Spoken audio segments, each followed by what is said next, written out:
This graph plots the current world records for speed solving, a 2.76-second single and a 3.71-second average, directly against the absolute threshold of human reaction time. To pull off times like this, a competitor is flicking pieces at a rate of nearly 10 moves every second.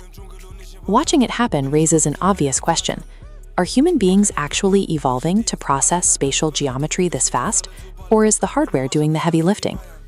When a tool is designed to actively assist a user, the line between raw human skill and mechanical aid begins to blur. To understand how much the sport relies on hardware today, look at what solvers faced in the 1980s. Original cubes were stiff, high-friction plastic blocks.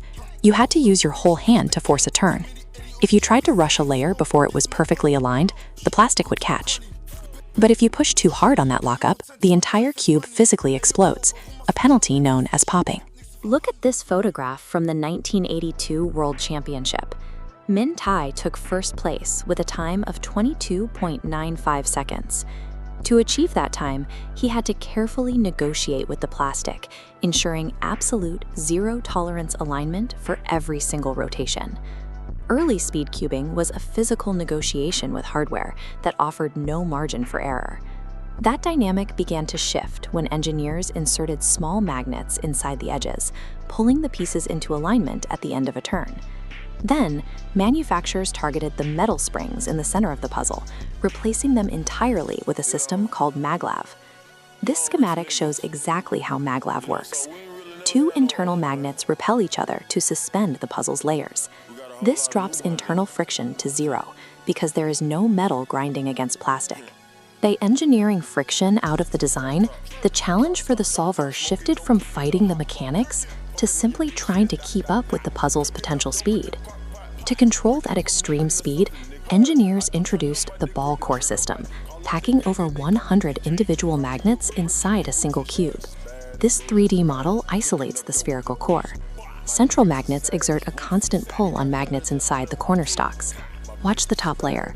Push a face partway, and magnetic forces automatically finish the final 30 degrees of the turn. Speedcubers no longer need to execute perfect manual turns. The hardware physically corrects human inaccuracy in real time. For many, this is the ultimate goal.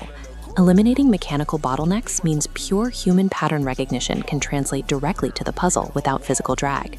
But looking at this heat map of finger trajectories reveals the counterargument. Extreme hardware forgiveness masks sloppy execution, reducing the need for raw physical discipline. As magnets and friction-free cores eliminate mechanical resistance, the competition shifts from managing the physical puzzle to simply optimizing the equipment. As companies continue to tweak polymer blends and magnetic strengths, the 3-second era is accelerating. This projection graph maps our trajectory. At our current pace, solve times are crashing into a mathematical floor just under 3 seconds. We have to ask what competitive solving actually tests once the equipment provides zero resistance and corrects for every misaligned turn. Once zero friction hardware and perfect algorithmic efficiency are standard, the differentiator becomes how much velocity the human body can generate.